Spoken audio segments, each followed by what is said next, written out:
Welcome to the Branding Boardroom, the podcast where we discuss brand strategy and how it should be understood, formulated, and implemented by senior corporate decision makers. Our guests range from prominent CEOs to accomplished academics and thought leaders. But there's so much more. They're also interesting people. And on the show, you'll get to learn about their stories and about the advice that they give to the world's top companies. My name is Ivo Ganchev. I'm your host and a senior executive at Top Brand Union, a Chinese consultancy which publishes influential ranking tables in the branding industry. We also organize the annual China Brand Festival, and this year it's taking place right here in Changsha, where our secretariat is located. Now follow me into the Branding Boardroom.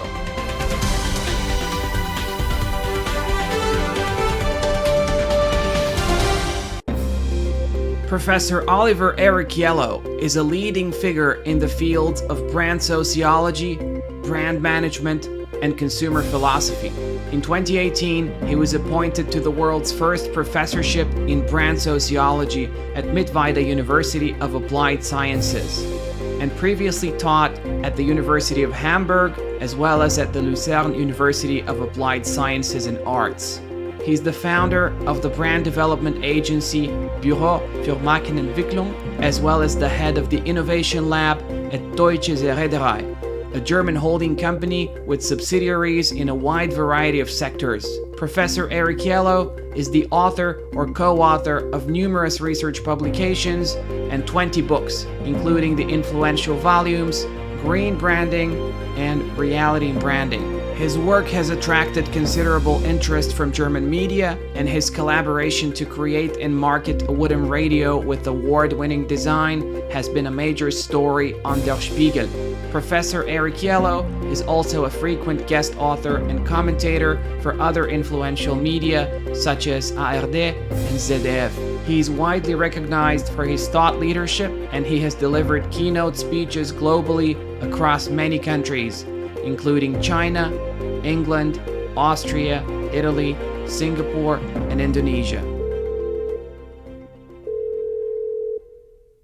And it's my great pleasure to welcome today Professor Oliver Errichiello. Hi, Oliver. Where are you calling from?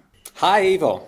I'm here from Hamburg in Germany, and I'm very happy to be in your show today. Thank you very much. Well, it's a pleasure to have you with us. So we all know about your career and your achievements, and you've had great success working both in academia and in industry on many exciting projects. But before we get into your big achievements in your current work, let's begin by talking about your story. What was the beginning of your career like? Well, that's a long story because I'm already old. So I like to make it short. I started studying sociology and psychology here in Hamburg in the 90s. And normally my path was quite clear. I wanted to become a journalist. But at that time, my first lesson of sociology was on a gray October day in 1994. I got to know a seminar by my, then later, Professor Alexander Dijksel. And he was talking about brands and sociology. And I was not expecting that. But this was the start of my career or my connection to brands at that time. Later on, I continued studying sociology and psychology and politics. Went on working for companies, for advertising companies here in Germany, and getting to the famous Institute for Brand Technique or Institut für Markentechnik in Geneva, Switzerland, where I had the opportunities in the 90s and in the 2000s to, support companies by strengthening their brands in Europe, big brands, big companies. And, I decided to quit consulting after about 5 years. And then I re-studied again psychology in France, in Lyon. And, getting hopefully much wiser and having more insights in order then to work again in marketing for medium-sized companies and the furniture business here in Germany.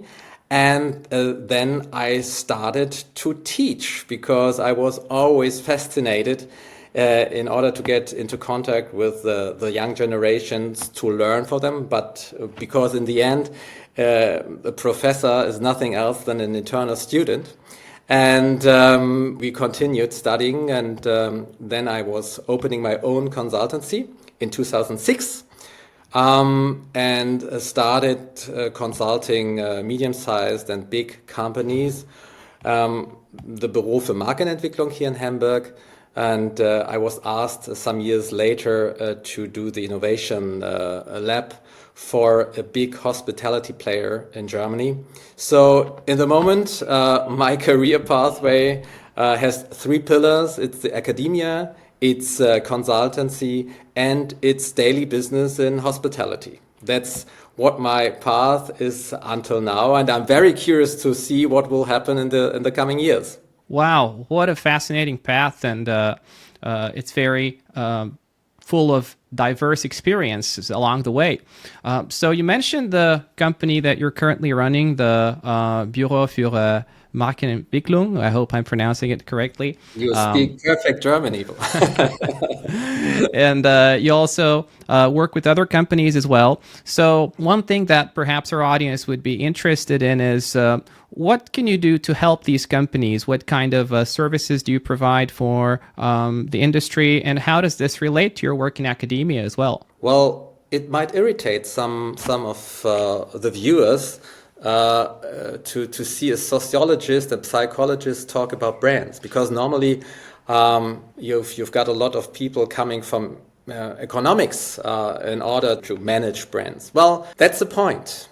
To understand a brand, to understand how trust works, and trust is nothing else than a social dynamics in order to minimize your transaction costs. Well, in order to do that, you need to understand how groups of people, how, well, collectives do work. And that's what we do in the Büro für Markenentwicklung. It's about strengthening the perception of people towards a certain performance of certain companies. And the laws of how to strengthen this trust, how to strengthen the appearance within the public. Well, this is a truly sociological topic.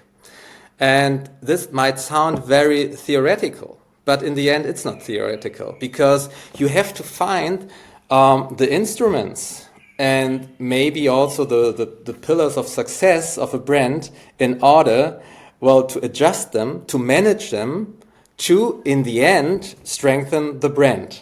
Because it's all about, well, finding a way to have a certain concept of perception, clear perception to the public in an era where it gets more and more complicated, well, to install your message, because there are so many messages, so many irritations in the market, so that in the end, just the brand who has a clear image, who has a clear notion of what they are doing, might have the possibility to get into the mind of the people. This service really seems like it fits the current market needs, and I'm sure that your clients must be very happy about the types of help that you can provide them with. And you've completed a lot of fascinating projects with your partners at the company as well. One of them, which I read about in some of your works, was something that you called the wooden radio, and this is something that seemed really exciting. So could you tell us a little bit more about this project? How did it start, and what can we learn from it? So, well, the wooden radio project has become more than a project. It has really become something very crucial for me in a certain period of life. And that's maybe also the fascination of the work of the Büro für Markenentwicklung, because you have a lot of different types of projects, of works, of brands, which we support. So we support, for example, some medium-sized companies but we also supported the Swiss Army, very interesting, or even the church. So it's very different from all the angles in which we have. But wooden radio, and by accident, I've got the project here, has been a real wooden radio. And well, the idea behind wooden radio is quite simple. In 2006, I had been the marketing manager, the marketing COO for a company, for a European company, which were doing in garden furniture. And you know that you normally are visiting all these kinds of fairs, and I was in, at that time I was in Jakarta in Indonesia. This single radio in a very, very, lost corner of the fair. And I talked to the designer and to the developer of this project. It was an Indonesian designer, Singgi Susilo Katono, who came from Bandung in Central Java. And well, I wanted to buy this radio just for me, for my family. And he said, no, I'm not going to sell you this radio because, well, it's my main project. I care a lot for it. And I accepted it, but I kept his email address.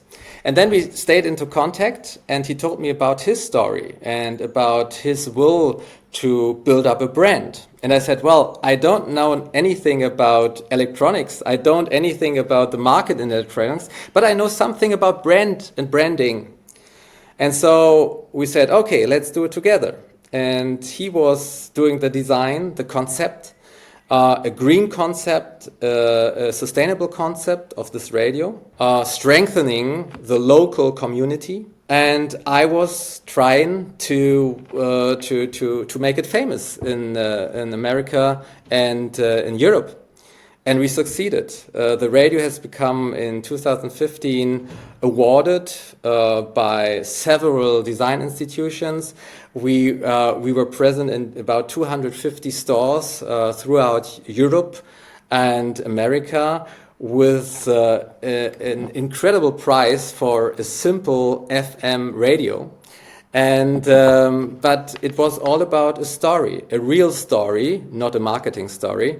And I was very happy and proud to have the opportunity and the trust of the designer, Singgi Katono, in order to make it run. It ran, and we learned a lot. In the end, it became also the foundation for our concept of green marketing, which in the recent years we developed very, very fundamentally here for the European market. Wow, what a fascinating project, and it really shows the power of storytelling, of branding, and of the way that it can contribute to the development of a product and its promotion as well. We've spoken a little bit about the practical aspects of your work and about these great cases and projects that you've worked on, but you also have tremendous academic achievements, more specifically in brand sociology. When you think about this field of brand sociology, how would you describe it to a broader audience, and especially to practitioners in the branding industry who might be listening to the show? So how could it be helpful to them, perhaps in terms of relating to their specific work in branding and marketing, or more broadly in terms of understanding certain valuable concepts in business as well? Well, Ivo, you are mentioning a very crucial point, because if you are in marketing, every 2 years, even every year, you are confronted with new trends, with new insights, with new knowledge concerning branding. Everything is new. We have to change. You have to change. Well, this might be. But being a sociologist, you always focus on the way people behave. And normally, what is sociology all about? Well, sociology is the science of alliances. And alliances means that we are normally used to have alliances with other people. We are founding a family, or even a country, a state, a culture. But we are also able to make alliances with organizations, talking maybe about being a fan of a soccer club or something else. So we are aligned with them. We feel close to them. one of the strongest in our era alliances we are having in these times are the alliances we are having with things. So, but most of the things that are surrounding us are not without any kind of logo.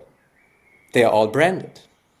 So we all know that we are part maybe of the Nike community or the Adidas community, or we love Tesla, and there's something else who likes Mercedes.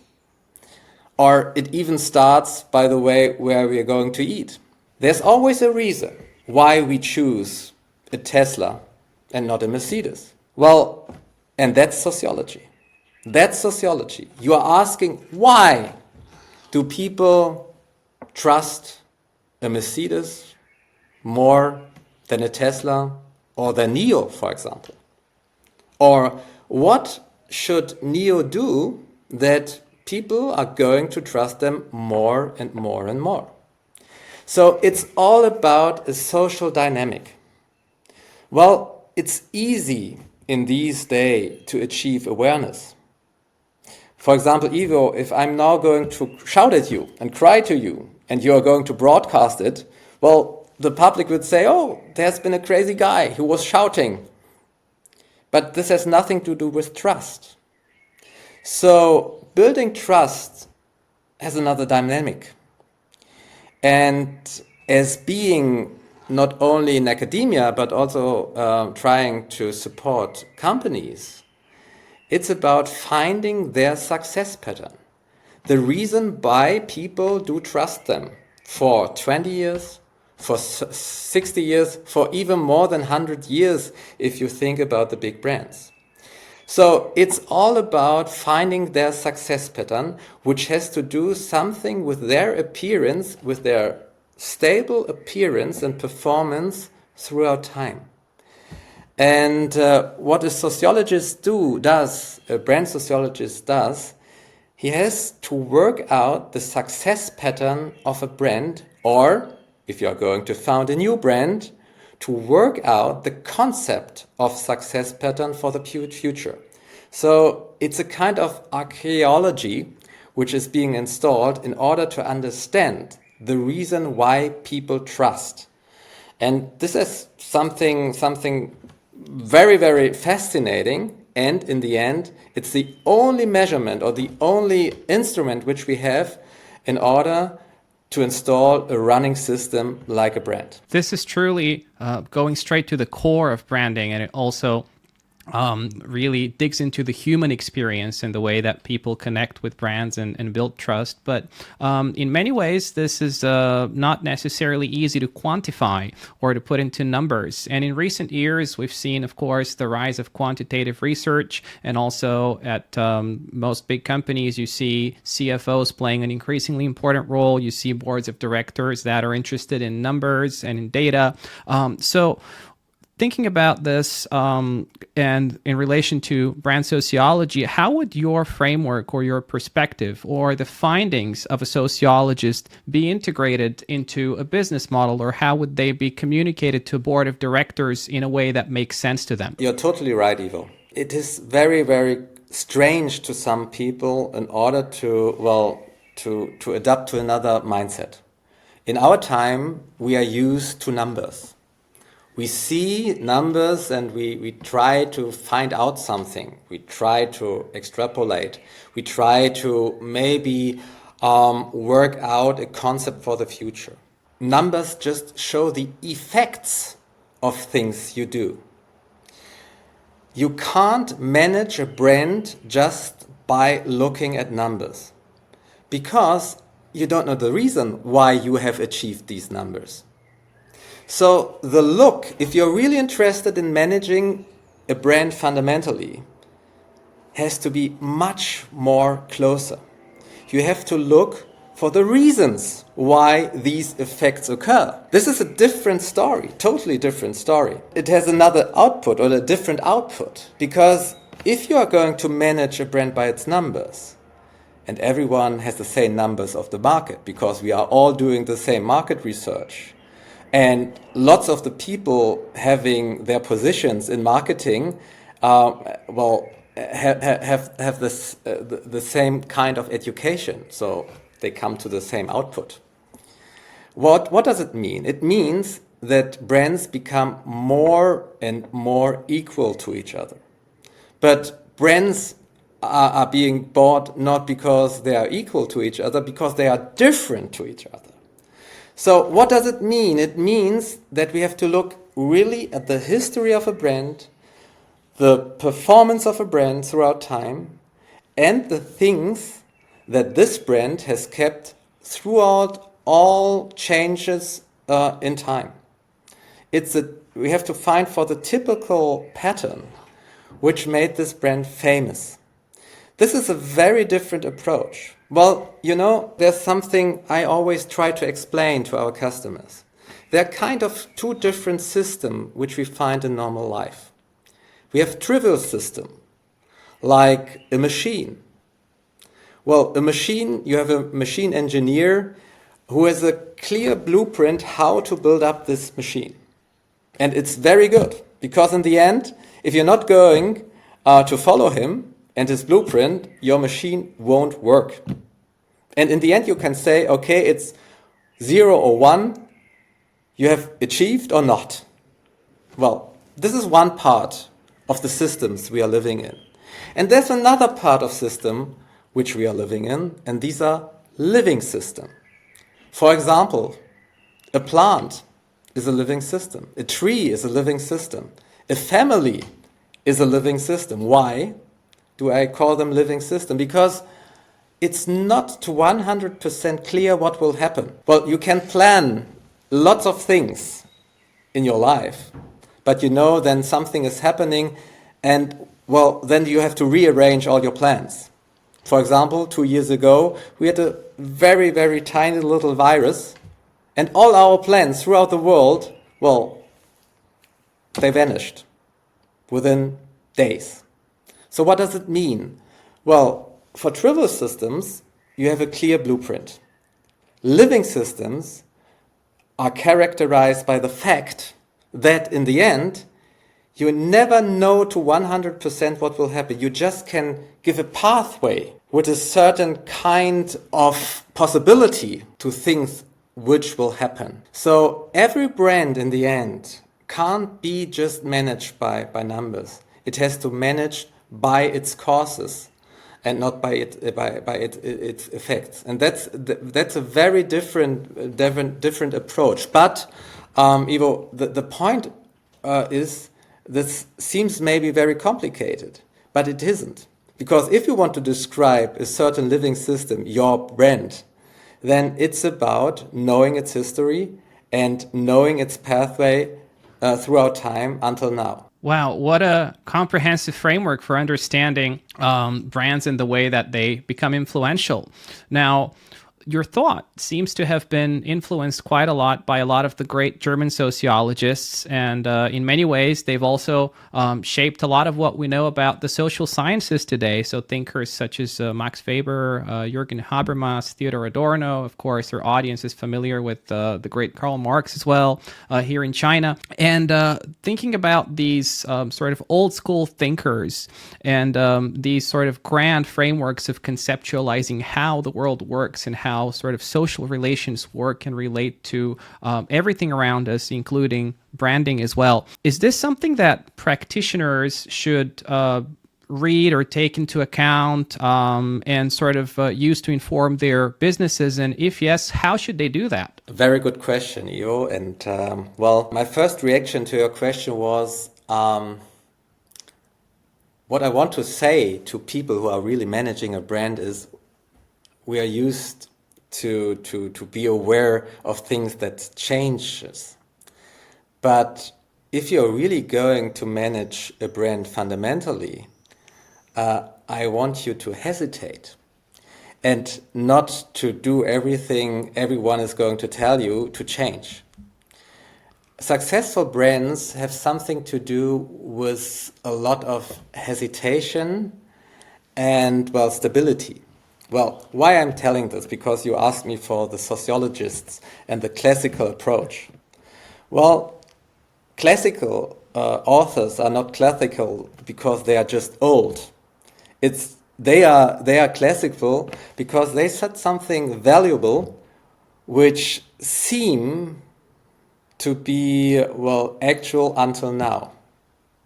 And of course, we're talking about Max Weber, we're talking about Georg Simmel, these very famous German sociologists, or even Emile Durkheim, coming from France, who has also very much influenced sociology. Well, what did these thinkers do? At their time, they wanted to understand how these alliances of people work. What does alliance strength, or when alliances get weaker?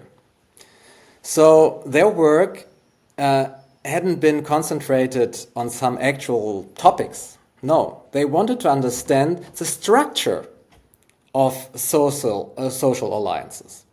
And that's interesting, and that's why they are valuable until now. And you mentioned Karl Marx. Well, by accident, I've got the first volume of the Capital here, Das Kapital. Well, there's a lot of things you might criticize or ask nowadays mentioning Karl Marx. But there's been something which has been very, very important if you look at Karl Marx. For me, I'm always telling my students and even some of the managers that the first marketeer of all times has been Karl Marx. Why? Because he talks about the myth of a thing, the mystical fetishism of brands, of things, he says in his works, which is very interesting because he differentiates between utility values and exchange values. And if you talk about a brand, it's not about utility.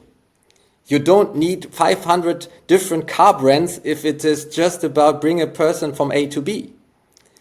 It's about the exchange value, why we might prefer a certain brand and not another one. So that is very interesting to know.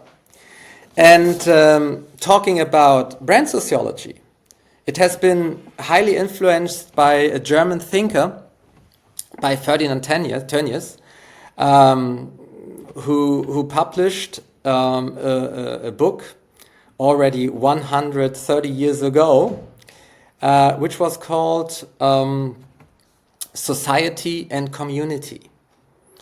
A very, very important volume for brand sociology because it differentiates two different types of how, idealistically, two different types of how alliances work or of how they are structured. For example, if you talk about communities, we're talking about families, the trust you've got in the family. If you talk about society, then it's the rational side of alliances we are living in. And now, what has it to do with branding or brand management? Well, we are sometimes talking about brands knowing that they are products. And sometimes we are talking about products knowing that they are indeed brands. What is the difference? Well, the difference is a product is something that works very rationally. I'm just buying it in order, well, because I might have a need. For a brand, it's different. You're standing there in front of a shelf and you might have some products that seem quite similar. But in the end, you are choosing this special brand, and you are not just choosing it for the first time, but maybe for years and years and years. So something works that seems to be very similar to the structures which we might have in a family, while for the other side, there's something that works very rationally. So this is very important to know, because now we're talking about a brand on a foundation. Lots of the marketing theories we have in the moment, well, they stop at a certain point, at the crucial point. Why do people choose? Why do they choose for a long, long time? and why it is so hard to build up a working brand and not just a product everybody knows and which might occur very, very, very fast and even or does even that fast vanishes, because as soon as if you don't invest in awareness strategies, all the kind of perception has lost its value. Well, these are really important insights for anybody that's interested in growing a brand and managing it in the long run. And you've also spoken about the way that brand sociology and sociology at large has been influenced by a lot of German thinkers, and that has shaped your thinking as well. Now, just like us and just like traditions in social science, brands also have their origins. And at one point, if I'm not mistaken, in your work, you quoted Alexander Dijksel, who wrote that the origin of a brand effectively determines its future. But of course, we live in a globalized world today. So do you believe that this is still true? And could you give us some examples as well? That's a very important question. It's also about change. It's about the fact at what certain amount a brand has to adapt to the needs to a changing world. Well, in brand sociology, we have a very clear concept about it. It's not about reproduction of performances in an identical way. It's not about doing the same all the time. If you do it like this, a brand would vanish. It would not work. It's different. It's about self-similarity. I like to give you an example from nature, because self-similarity was researched in biology. If you look at a tree, you never will find two similar leaves on one tree. Nevertheless, they are all coming from the same type of tree. Why does it come? Well, it comes from the fact concerning its DNA, concerning the amount of nutrition, the number of sun, winds, whatever, shaped the certain or the special form and design of every leaf. It adapts to nature. Adaptation, self-similar adaptation, is the secret, the success secret of every living system. It means that if you talk about brands, a brand like Volkswagen, like the Golf everybody knows, it was developed in 1974 for the first time, and it still, it still exists. I think it's now the 8th generation of Volkswagen which we have. And you might see that the first Volkswagen 50 years ago, if you look at the engine, if you look at the design, it's very different from nowadays Volkswagen. But nevertheless, you will see that the sense of a Volkswagen in its design, in its engineering, in its way of adapting to technical developments has still stayed the same. So it's not about staying to your history, just doing it all the time for the same way. It's about looking at the concept, at the core concept, the core values, but we are talking more not about values, but about performances, and asking yourself, okay, I now know that I stand for a certain performance in a certain way. How do we interpret? How do we manage to bring it to our nowadays needs?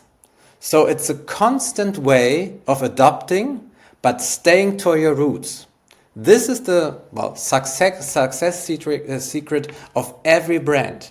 So if you look at the big brands nowadays, you will always find an adaptation to certain needs, actual needs, but in the same way of an interpretation and staying to your roots. That is the core management duty of everyone who has to deal with a brand, and that's not easy. We call it the genetic code of a brand. You have to develop the genetic code of your brand in order to manage it and to adapt it to the needs of nowadays. This is really something that I think relates to a lot of things that we see around us and a lot of cases of brands that all of us know. We've all seen a lot of car models that sort of come and go. We've also seen, as you mentioned, the Golf, which I think until recently was still one of the most popular models of Volkswagen in Germany. And people clearly still love the car and its new iterations. And of course, a lot of your work also concerns European companies, both larger ones and SMEs as well. And you've written about the concept of quote unquote European brand sociology. Now, some scholars would argue that research and theoretical frameworks should be universal, and that, for instance, if you are developing a theory or a framework, if it doesn't apply to different regions, then it's not a framework or a theory, then it's just empirical research.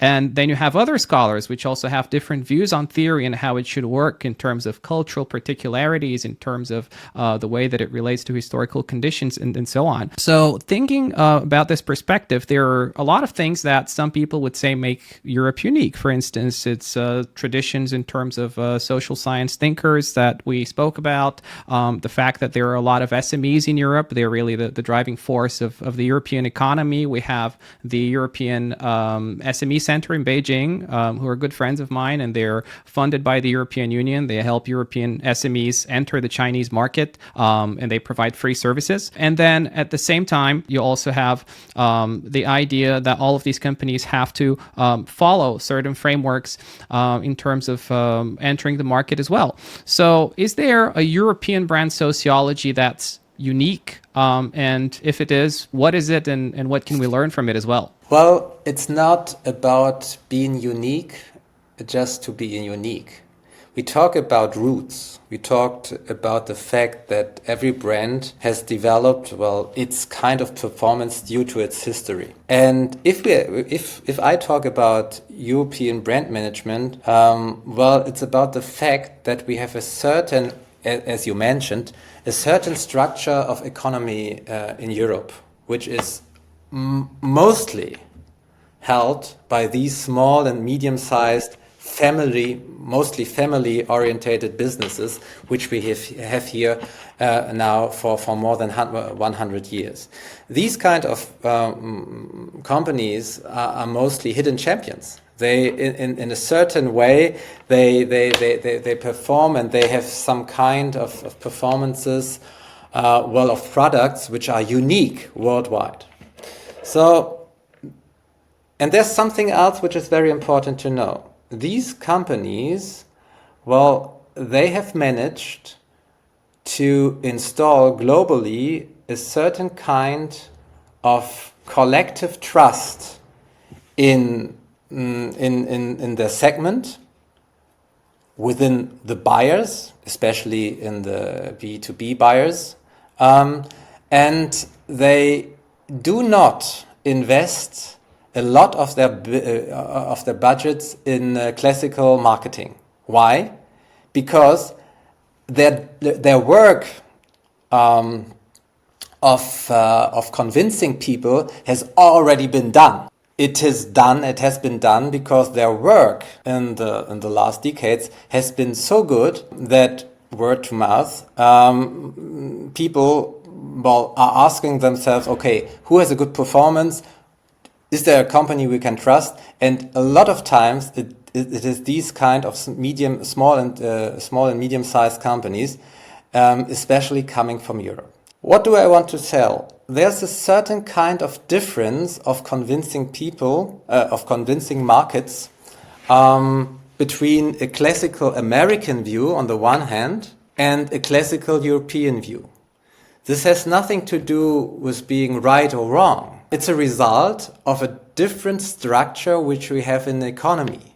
Because America is much orientated on these big globalized companies, which occurred during the last years, but especially on the field of small and medium-sized companies, you see that there's not such a developed kind of environment which we have in Europe.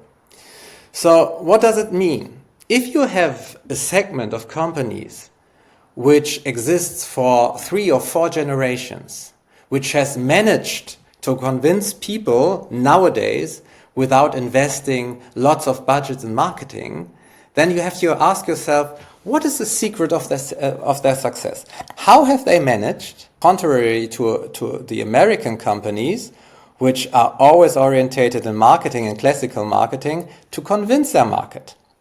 And that's why what we did, we did a lot of researches, we used our experiences in order to work out this success pattern of European brand management, which is different because it has something to do with convincing people on the long run and not only to create awareness by managing huge marketing budgets. So it's about really building brands and not about being or building up known products.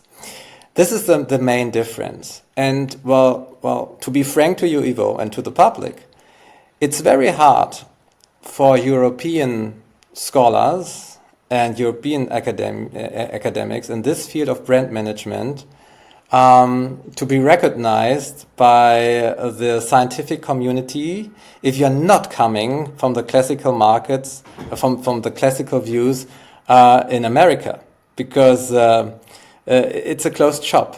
So in order to do our marketing, as being in academia, we searched for a working branding, and so we called it European brand management because we think it's different.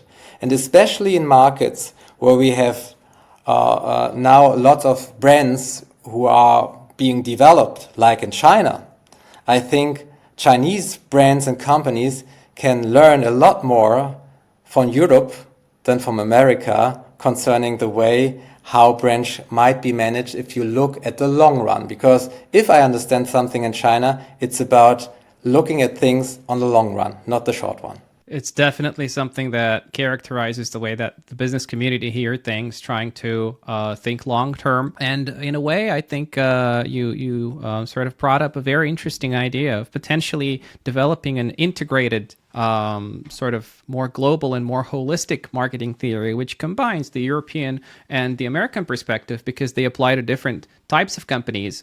And of course, in China, we do have many companies that resemble European ones in a way, and then there's also large multinationals that perhaps resemble the American ones in a way. So when you think about these different companies, when you think about global mega multinationals and you think about SMEs, when you think about global brands and local brands, what are some important differences that the brand managers from these different types of companies should keep in mind in terms of their practical work? Because our audience is made up of people that work for different types of companies. So what are some of the key differences for them to pay attention to? Giving you this answer, but I think there's no difference. I think there's no difference about big companies or specialized companies, B2B or B2C companies, concerning the way we should do brand management. Why? Because we don't have to look at the channels or the strategy of convincing and marketing a company. First, we have to look in the inside of a brand. We have to look at their structure. For me, it's not a difference between a globally acting company or a small company. Because the first step we will do is to look inside the company, look for the expectation of the public, and then work out how these expectations of the public have been developed or strengthened or weakened during the last years, decades, whatever. And knowing the structure, you can ask yourself, what can we do in our case in order, to improve these expectations in the mind of the people? It's not about asking, okay, do we need different channels? It's not about to ask, do we need a kind of different strategy? No, it's about the first step which you have to do if you are really talking about brand sociology is to look at the way this company has developed and how the expectations in the market have occurred during the last years. That's what we normally do, and so there's no difference between global companies or just maybe even a small restaurant at the corner, because both of them might have a different public, but the way the expectations do exist is the same. Indeed, all companies have to do certain basic things that relate to the way that they present themselves and the way that they make people relate to them. And a big part of that is communication, because regardless of whether you're a larger company or an SME, you still have to communicate your message, and you still have to get it out and reach your target customers. So from your experience thinking about communication, which do you believe are some of the best practices that you've seen throughout the years, and which are some examples of sort of perhaps bad advertising or bad communication?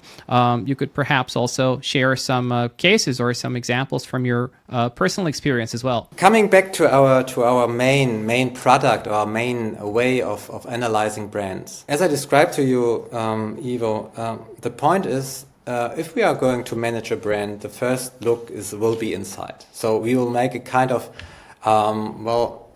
psychogram or performance DNA of a brand. So in the end, if you look at it, you will find in our analysis about 8 to 12 core performances which characterize a brand. Now it's time to look at the numbers, because now you can ask and you can do some kind of research and surveys, and you can ask the public, okay, which of these 8 or 10 or 12 performances seem to be the most important one to you? Which one do you really expect to be there if you think about the brand? So you might get a kind of clear view what of these 10 performances might be the most important one to expect. And then we are concentrating just on the top 2, and we are just reproducing these expectations in the way we are going to communicate them. It's not about opening something else, maybe making the image of a brand broader, bigger, different. No, it's about, strengthening the expectations which already exist in the mind of the people. And having this in mind and taking this into recognition, the point will now be that lots of the advertisements which we have today might seem very creative, might seem very trendy. They might seem also very purposeful. The success of advertisement is still that you sell something. And with advertisement, you sell more than without it.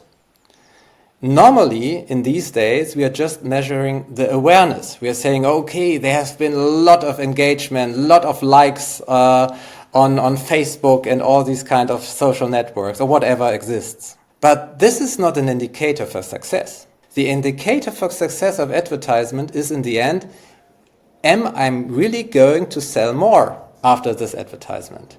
And how do I make it? Well, I have to secure people that my expectations will be fulfilled. So, in the end, if I look now, for example, for good advertisements, you will see that all these kind of maybe boring advertisements which we see might be the best ones.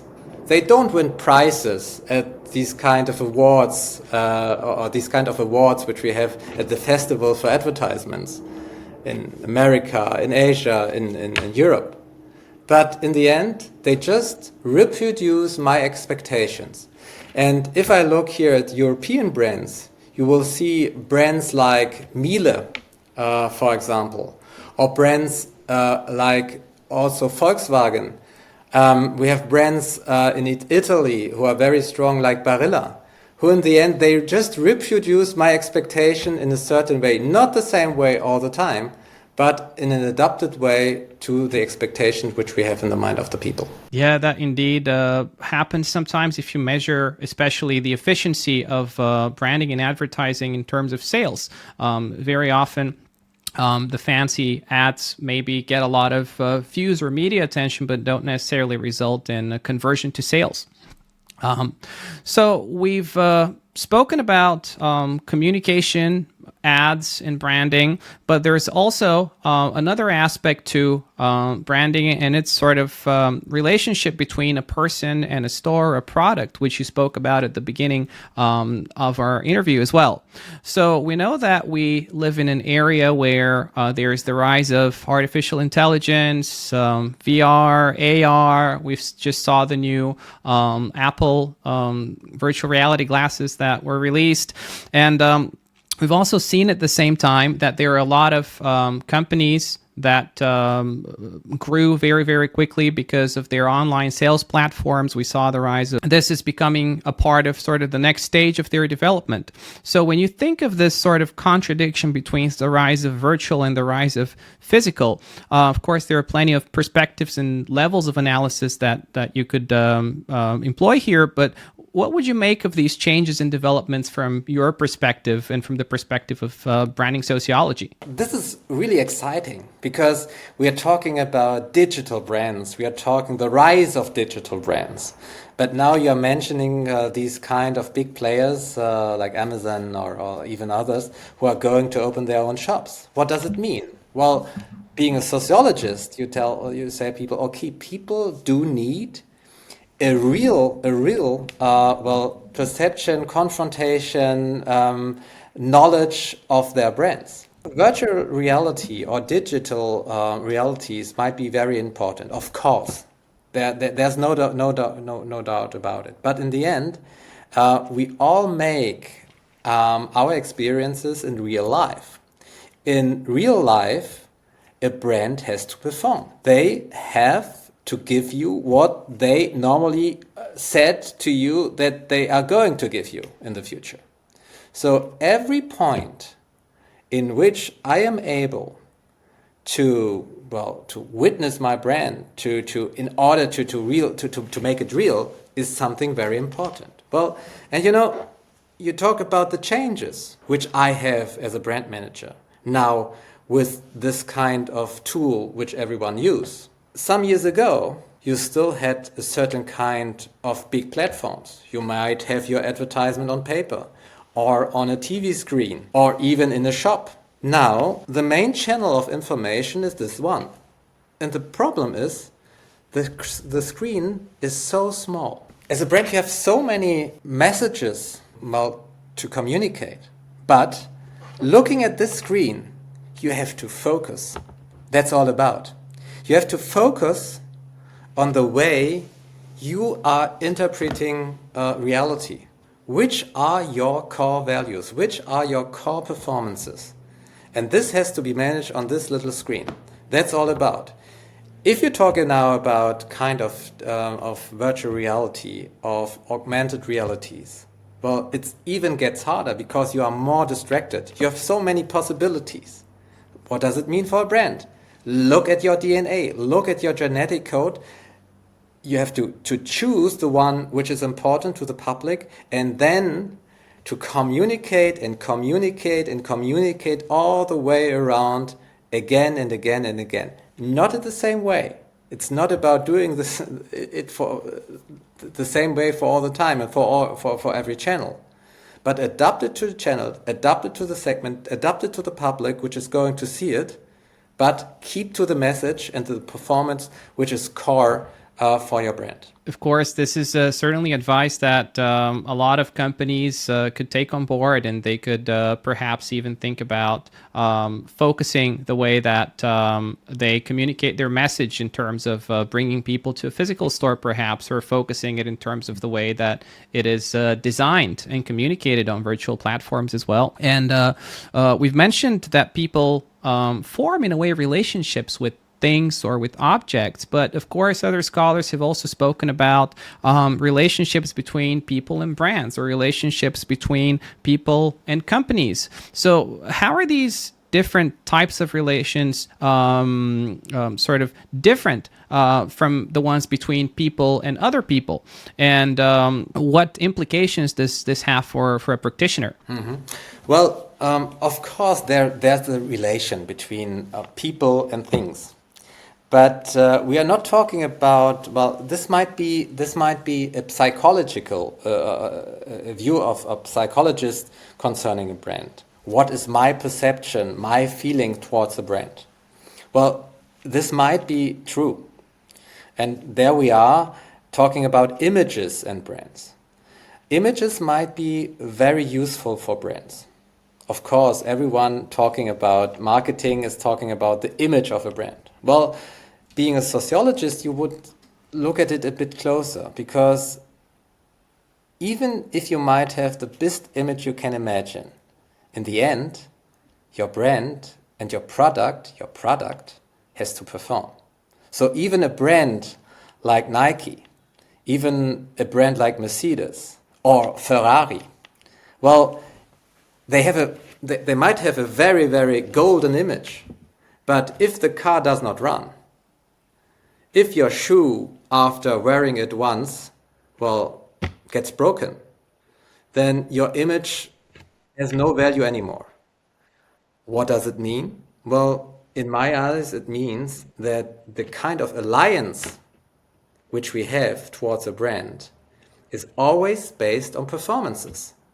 And we sometimes have the tendency in marketing to think that we might cover a bad performance by having a great communication set.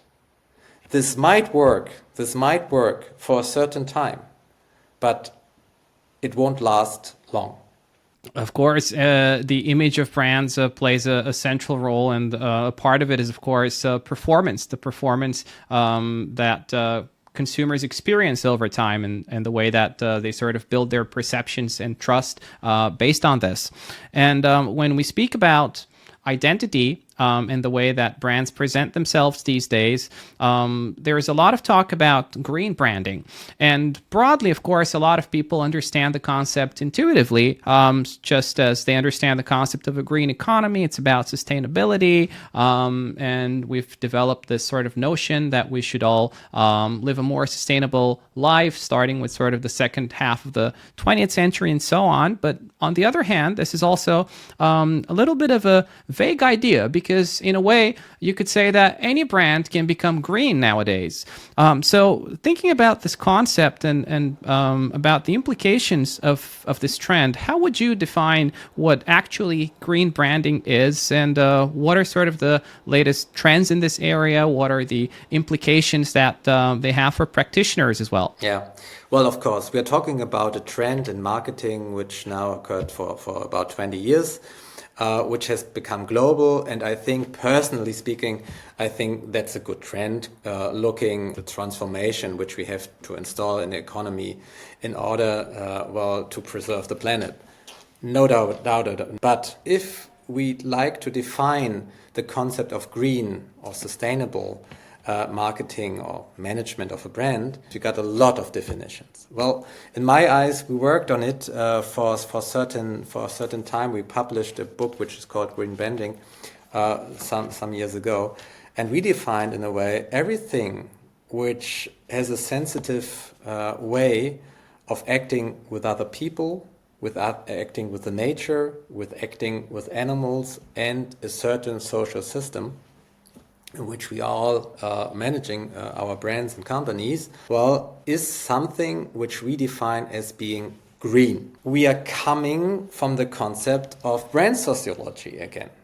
And what does it mean? If you now look at the way of a lot of companies are dealing with this way of challenge about transforming their company into green and communicating it, you could really, you can't anymore differentiate lots of communication, because everyone is telling the same story, is using the same colors, is using the same images of saying, okay, we are now a green company. This is very dangerous. Why? Because we said a brand is a differentiator. A brand is different. And now we are all dealing with the same topic. We are all telling the same story. Well, okay, this might be that we are changing the images, whatever. But we are all telling the same story at the same time. That's crazy. How does it come? Well, you might say in an unpolite way, because if you're not really changing your business concept, you're transferring the transformation to communication. This is bad, and it won't work. On the other hand, I think it's because we don't really know how to tell our individual brand story and to adopt it to a general need. What do I mean? If we are going to transform the communication on a green basis, we are looking again to the genetic code of the brand which we worked out. We are looking at these kind of 8 or 12 success pattern, bricks, ideas. And then we are looking at it, at everyone, and asking us, okay, what can we do in this performance sector to make it green? Or do we already have something which seems to be green, good to nature, good to people, good to the social system? And we are picking it out and giving it to a communication agency, telling them, okay, these are the 3 points we want you to tell the public in a creative way. Let's see each other again in 3 weeks. We are making a pitch, and everyone has the same background, and it is his duty to tell the story. And then we are choosing the one who really kept to the story, to the individual story of the company, of the brand, and has worked out a certain individual story. So that's all about. If we're talking about green branding, it's about making it green on your DNA and not just telling a story or using a trend in storytelling in order, well, to seem like green, but not to be green. This definitely perhaps explains some of the success that certain companies have had and some of the challenges that others have faced in terms of their transition to becoming quote unquote greener. And thinking about this trend, there's a lot of other upcoming trends in marketing as well. So when you think of marketing and branding, and if you try and look into your crystal ball and try and predict what might happen in the future and what the big upcoming trends are, what would you tell our audience to watch out for, and how can we prepare ourselves best for the near future? So thank you for giving me this opportunity. And I want to have this glass ball, Ivo. But I think for me, it is very curious to look at the next years, maybe the next 10 years, concerning the big digital brands which we have in the moment in America, in Europe, in Africa, and Asia. Why? Because everyone is talking about these big brands which exists now for 10, 20 years. And everyone is telling me, okay, these are big brands. And I'm not convinced. Why? Because for a brand sociologist, the brand begins the moment it passes from one generation to the other generation. The moment people really have something in their mind and it's not exchangeable anymore. So if you talk about the big brands, like maybe Airbnb in the moment, they seem to be very successful. Yes, of course. But it took them 15 years to become successful because everyone is talking about building up a brand. It's very fast. No. If you look at the big brands, then you will see that at least it takes them 10, 12 years to get into some kind of stable waters, not earning money. It's just getting into stable waters. This has become a bit more faster in the digital era than before, because before you needed about 25 years to become stable. But this would be very interesting for me to know if all these big players will still exist in 10 years. I'm not convinced, because in the end, you have to earn money and not only to generate cash flow. So this is very important. Looking at all the kinds of changes which we have in the moment, I would recommend to stay calm. Because, well, the dynamics of trust buildings do not change. It's just the channels that change. And so some kind of positive hesitation, some kind of leaning back might help. And I'm really curious to see if the big brands, the big players, will have this kind of relaxed view on all the changes which occur in the moment. That would indeed be very exciting to see, and I guess there's a lot of also exciting potential openings as well, as some of these companies survive and as some of them have to face new and upcoming challengers. Now, you've shared with us today a tremendous amount of knowledge and fantastic advice for people that work in branding and for people in academia as well. But as we know, the most important people, the decision makers, are often very busy, and they're usually the chairman of the board or the CEO of a company. And this is why, as we move towards the end of our conversation, one question that I also wanted to ask you is, if you had just 1 minute of all of the top global CEOs' time, what would your message or what would your most essential advice be for them? 1 minute? Okay. that is very tricky. But to tell the truth, I always have some quotation with me. I'm always using at the end of a workshop which I have with CEOs or the management board. It's more than 2,000 years old, but I think the content of this quotation is still valuable today, and I want to quote it now. It would be some consolation for the feebleness of ourselves and of our works if all things should perish as slowly as they come into being. But as it is, increases are sluggish growth, but the way to ruin is rapid. It's from Seneca, and I think that's the main topic. It's very hard to build up brands. It's very hard to build up trust. We know it from our personal life. If you tell somebody, trust me, and you have seen it for the first time, you won't trust that person. Of course not. But if you look at your friends, well, why are they your friends? Well, they are your friends because you have made certain experiences with them. You expect something from them throughout the time. And then trust is being built slowly, step by step. And the point is, when do we lose our friends? Well, we lose our friends normally if you have some experience you haven't expected. Something occurs and you say, okay, I would have never thought this behavior of my friend. And then you say, okay, I quit. Friendship is over. And that's the same way if we talk about brands and branding.